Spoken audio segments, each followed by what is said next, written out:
हाथों में पूजा की थाली आई रात सुहागों वाली।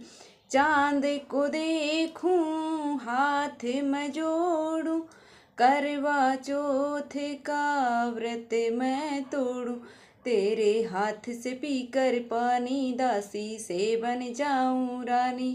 नमस्कार दोस्तों, जय माता दी। मैं हूं अनीता और आप सभी का एक बार फिर से स्वागत करती हूं। तो आज की वीडियो में हम करवा चौथ से संबंधित सभी महत्वपूर्ण बातें हैं वो आज की इसी वीडियो में जानने वाले हैं कि करवा चौथ कब है और कैसे करवा चौथ का व्रत रखें। जो मेरी बहनें हैं, माताएं हैं, जो पहली बार करवा चौथ का व्रत रख रही हैं, तो उनको व्रत है वो किस तरीके से रखना है, पीहर में रखना है या ससुराल में रखना है, और क्या चीज़ें हैं जो नई हमें लेनी है और क्या चीज़ें हैं जिनका हम पुरानी जो हमारे पास हैं उनका इस्तेमाल है वो कर सकते हैं। और भी बहुत सी महत्वपूर्ण बातें हैं वो आज की इस वीडियो में जानने वाले हैं। पीरियड्स में पूजा कर सकते हैं या नहीं कर सकते हैं, कैसे कर सकते हैं, और छलनी है वो पिछले साल की काम में लेनी है या नहीं लेनी है, साड़ी नहीं लेनी है, या फिर हम जो शादी का जोड़ा है वह पहन सकते हैं, या ससुराल में पहला व्रत उठाएं या फिर इस बार पहला व्रत उठा सकती हैं या नहीं उठा सकती हैं। मतलब बहुत सारी महत्वपूर्ण बातें हैं वो आज की इसी वीडियो में है वो हम जानने वाले हैं। तो वीडियो को लास्ट तक जरूर देखना। चलिए शुरुआत कर लेते हैं और जान लेते हैं एक एक बातें। तो सबसे पहले तो हम जान लेते हैं कि साल 2024 में करवा चौथ का व्रत है वो कब रखा जाएगा।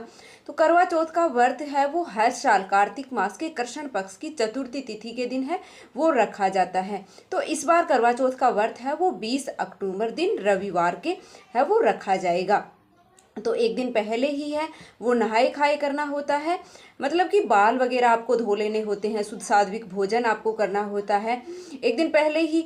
उस दिन शनिवार है तो शनिवार के दिन आप देख लीजिएगा, बाल अगर नहीं धोते हैं तो आप शुक्रवार के दिन है वो बाल धो लीजिएगा। अन्यथा आपको रविवार के दिन, मतलब व्रत के दिन, करवा चौथ के व्रत के दिन आपको शैम्पू साबुन वगैरह है वो बालों में नहीं लगाना चाहिए। बाल शैम्पू साबुन से उस दिन नहीं धोने चाहिए। आपको शुक्रवार के दिन ही है वो बाल है वो धो लेने हैं। इस व्रत में है वो सरगी भी की जाती है। अगर आपके यहाँ अन्न नहीं लिया जाता है, सबके यहाँ अलग अलग रिवाज होते हैं, किसी के यहाँ सरगी की जाती है, किसी के यहाँ नहीं की जाती है, किसी के यहाँ अन्न वगैरह है वो सरगी में नहीं लिया जाता है। तो आपके यहाँ जैसा रिवाज है आप उस हिसाब से कर लीजिए। बाकी ये बहुत ज़्यादा कठिन व्रत मतलब नहीं है। इस व्रत में मतलब पूरे 24 घंटे का ये व्रत है वो नहीं होता है। सुबह से शाम तक जब तक चंद्रदेव नहीं निकलते हैं तब तक का यह व्रत होता है। उसके बाद में चंद्रदेव को अर्घ लगाने के बाद है वो हम घर में जो पकवान बनाते हैं वो हम खा लेते हैं और व्रत है वो हमारा संपूर्ण हो जाता है। हम व्रत को खोल लेते हैं। मतलब तो सुबह आप अगर ज़्यादा मतलब अन्न वगैरह नहीं लेते हैं, कुछ नहीं खाते हैं, तो जूस वगैरह है, फलों का जूस वगैरह है वो आप पी लीजिएगा, जिससे कि बहुत ज़्यादा कठिन नहीं है। पूरे दिन बस निर्जल निराहार रहना होता है और बाकी शाम के समय है वो यह व्रत खुल जाता है। खोल लेते हैं, खाना वगैरह भी खा लेते हैं और जूस वगैरह जो भी है उसके बाद पी लेते हैं। तो बहुत ज़्यादा कठिन व्रत नहीं है। और क्योंकि इस समय वैसे भी थोड़ा अक्टूबर का टाइम चल रहा है, अक्टूबर में थोड़ा सर्दियों का टाइम आ जाता है, तो इसमें बहुत ज़्यादा प्यास भी नहीं लगती है। ऐसे समय में गर्मी का जो मौसम होता है उस समय बहुत ज़्यादा प्यास लगती है, इस समय बहुत ज़्यादा प्यास भी है वो नहीं लगती है। तो कठिन ज़्यादा व्रत नहीं है, ये आसानी से है वो हो जाता है। सुबह सरगी जब करते हैं तो उसी समय अगर स्नान वगैरह है वो कर लिया जाए तो बहुत ही मतलब बेहतर होता है। और व्रत का संकल्प हमें लेना चाहिए। घर का जो मंदिर है उसमें पूजा पाठ वगैरह करके, जो हम डेली करते हैं पूजा पाठ, वह करके आपको संकल्प है, कोई भी व्रत अगर करते हैं आपको तो संकल्प अवश्य लेना चाहिए। उससे ही मतलब व्रत है वो पूर्ण माना जाता है। ऐसे अगर हम व्रत का संकल्प नहीं लेते हैं, ऐसे ही व्रत कर लेते हैं तो उसका हमें पूर्ण फल है वो नहीं मिलता है। तो आपको संकल्प है वो कोई भी व्रत करें तो उसका अवश्य रूप से ही लेना चाहिए। का संकल्प आपको किस तरह से करना है, हाथ में जल और पुष्प लेकर के, और आपको व्रत का संकल्प है वो भगवान की मूर्ति या फोटो है उसके सामने आपको करना चाहिए, या फिर सूर्य देवता को अर्घ दे करके आपको व्रत का संकल्प है वो अवश्य रूप से ही सुबह सरगी करते हैं उससे पहले ही आपको नहा करके है वो कर लेना चाहिए। और उसके बाद आप सरगी है वो कर लें। जो भी मेरी बहनें हैं पहली बार यह व्रत उठाना चाहती हैं, करना चाहती हैं, मायके से या ससुराल से कहीं से भी, तो आप पहली बार यह व्रत है वो कर सकती हैं। अगर पीरियड्स में है, मासिक धर्म में है, या फिर प्रेगनेंसी में है, तब भी आप यह व्रत है वो आराम से है वो उठा सकती हैं। क्योंकि अगले साल का पता नहीं क्या हो क्या नहीं हो, तो इस साल यह व्रत है वो आपको आराम से उठाना चाहिए। कई के यहाँ किसी के यहाँ ऐसा भी होता है पीरियड्स में व्रत नहीं करते हैं, तो ये सुहाग का व्रत है, तो आपको अवश्य ही करना चाहिए। पूजा पाठ है वो आप अपने पति वगैरह से करवा लीजिएगा, या फिर आप है वो अपनी सास ननद वगैरह से करवा लें। अगर मायके में है तो अपनी बहन वगैरह से आप करवा सकती हैं। और बाकी आप अपने पति की पूजा है या फिर व्रत है, अपने अंतर मन से यह व्रत है, वो आसानी से आप कर सकती हैं, उसमें कोई भी दिक्कत है वो आपको नहीं है। यह सुहाग का व्रत है तो आपको छोड़ना नहीं चाहिए। अगर पीरियड्स में है, मासिक धर्म में है, तब भी आपको यह व्रत है वो करना ही चाहिए। देखिए, करवा चौथ के व्रत के लिए आपको लाल या फिर पीली साड़ी जो डार्क कलर की होती है उसी का आपको सिलेक्शन है वो करना चाहिए, या फिर आप शादी का जो जोड़ा होता है, शादी का जो सिंदूरा होता है, जोड़ा, मंगलसूत्र वगैरह जो गहने हैं, वह भी आपको इस समय पहनने चाहिए। बहुत ही मतलब शुभ मानी जाती हैं शादी की अगर चीज़ें आप पहनते हैं करवा चौथ के व्रत में, क्योंकि सुहाग की चीज़ें यह होती हैं और सुहाग के लिए ही यह व्रत है वो रखा जाता है। तो इस व्रत में आप शादी की जो चीज़ें हैं, शादी का जोड़ा है, चुनरी वगैरह है, आप नई साड़ी, कोरी साड़ी की कोई ज़रूरत नहीं है कि आप नई साड़ी लें।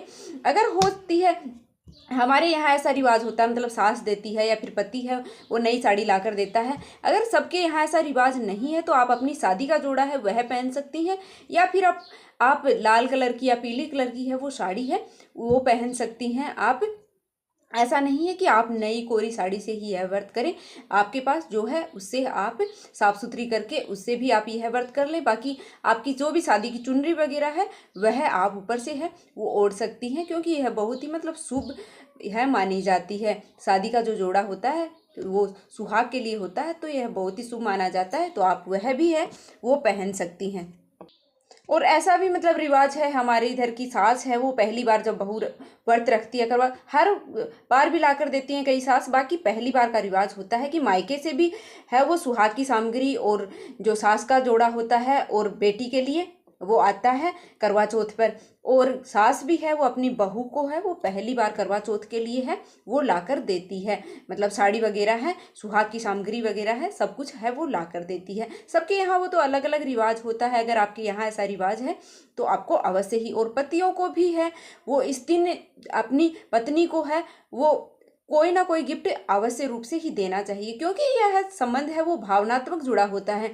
अगर पति है वो अपनी पत्नी को कुछ अच्छा ला कर देते हैं तो उसके मन से मतलब दुआ जो निकलती है पत्नी के अगर मन से, तो वह दुआ है वो पति को लगती है। व्रत करती है पत्नी, व्रती रहती है, तो फिर वह कुछ ला कर देता है तो वह जो दुआ निकलती है वो पति को अवश्य रूप से ही लगती है। तो उसके लिए आप पति को कुछ भी छोटा मोटा जो भी आपसे बन पड़ता है आपको अवश्य ही उस दिन उपहार है अपनी पत्नी को लाकर देना चाहिए। अब हम जान लेते हैं कि कौन सी चीज़ें हैं वो हमें करवा चौथ के व्रत के लिए नई लेनी है और कौन सी चीज़ें हमें पुरानी है वो इस्तेमाल करनी है।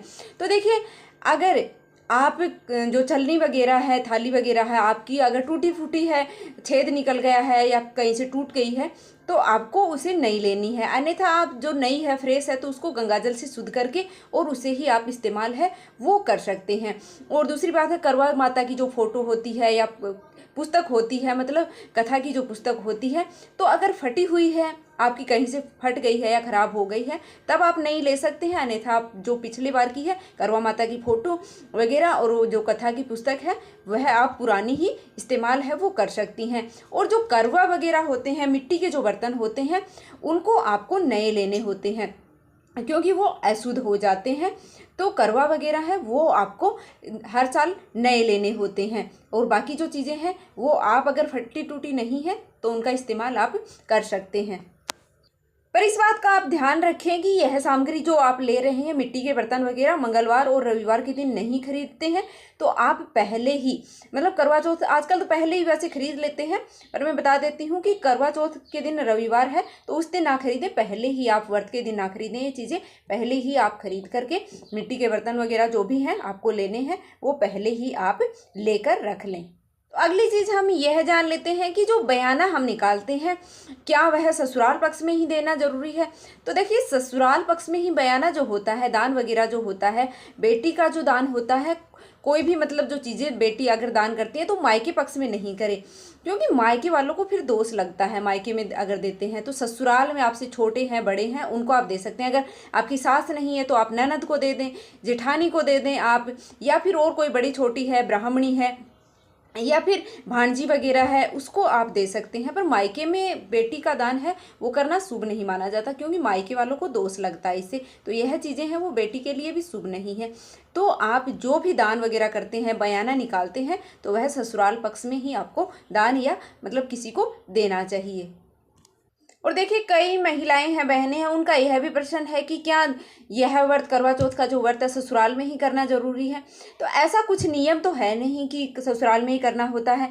जहाँ पर भी आप हैं, जिस स्थिति में भी है, अगर मान लीजिए आप मायके में हैं या फिर और कहीं पर आप रह रही हैं, तो ऐसा कोई नियम नहीं है कि आप वहीं से, जहाँ पर भी हैं आप, तो उस जगह पर ही आप यह व्रत है वो कर सकते हैं। अगर ससुराल में है तो बहुत ही अच्छी बात है। अगर मायके में भी हैं, आप मान लीजिए कोई कंडीशन में है, आप ससुराल में नहीं आ पा रही हैं, तो आप वहाँ से भी है यह व्रत है वो उठा सकती हैं। कुछ बहनों की यह भी परेशानी होती है कि नई साड़ी वगैरह है वो नहीं खरीद पाती हैं। सबके यहाँ मतलब सबकी सामर्थ्यता नहीं हो पाती है, तो आप ज़्यादा कुछ नहीं खरीद पाती हैं, तो यह सुहाग का व्रत है। तो इसमें चूड़ियाँ वगैरह हैं, सिंदूर, बिंदी, मेहंदी वगैरह, यह चीज़ें हैं वो आप, छोटी चीज़ें हैं वो यह है आप आसानी से है वो खरीद सकती हैं। तो कुछ चीज़ें मतलब सुहाग की यह व्रत है, सुहाग का यह व्रत है, तो आपको खरीदनी चाहिए अवश्य ही। अपने सुहाग की वृद्धि के लिए आपको कुछ चीज़ें हैं वो सुहाग की इस व्रत में अवश्य रूप से लेनी चाहिए। माता को भी हम लोग है वो सुहाग की सामग्री है वो अर्पित करते हैं, तो उसके लिए भी आपको है वो सुहाग की चीज़ें कुछ लेनी होती हैं।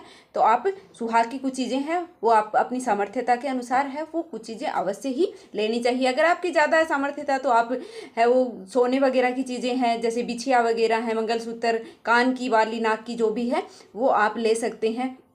इसके अलावा आपको जो करवे होते हैं, कई के यहाँ एक रखा जाता है, एक मतलब दो, एक तो पीतल का लोटा रख लेते हैं, या फिर एक जो मिट्टी का करवा होता है, टूटी वाला ढक्कन उसका होता है, वह रख लेते हैं। और सबके यहाँ अलग अलग रिवाज होता है। किसी के यहाँ चीनी मिट्टी का भी मतलब जो चीनी का करवा होता है वह भी होता है, हमारे इधर चीनी का ही करवा होता है। तो 2 करवे हैं वो हमें पूजा के लिए रखने होते हैं। और उसमें भरने के लिए मतलब किसी के यहाँ चीनी से भरा जाता है, किसी के यहाँ मीठी चीज़ें कुछ बना करके और उससे भरा जाता है। और जो सींग वगैरह होती हैं वह आपको लेनी होती हैं।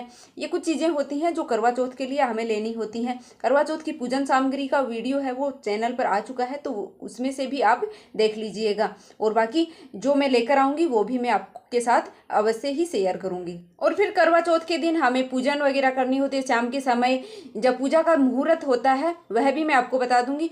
जो पूजा का मुहूर्त होता है उस समय हमें कथा वगैरह पढ़नी होती है। और फिर शाम के समय जब चंद्र देवता आते हैं तो उस समय पूजन वगैरह करके और हमें व्रत खोलना होता है। तो व्रत खोलते हैं तो उसमें ऐसा नहीं है कि आप कुछ भी मतलब खा लेते हैं।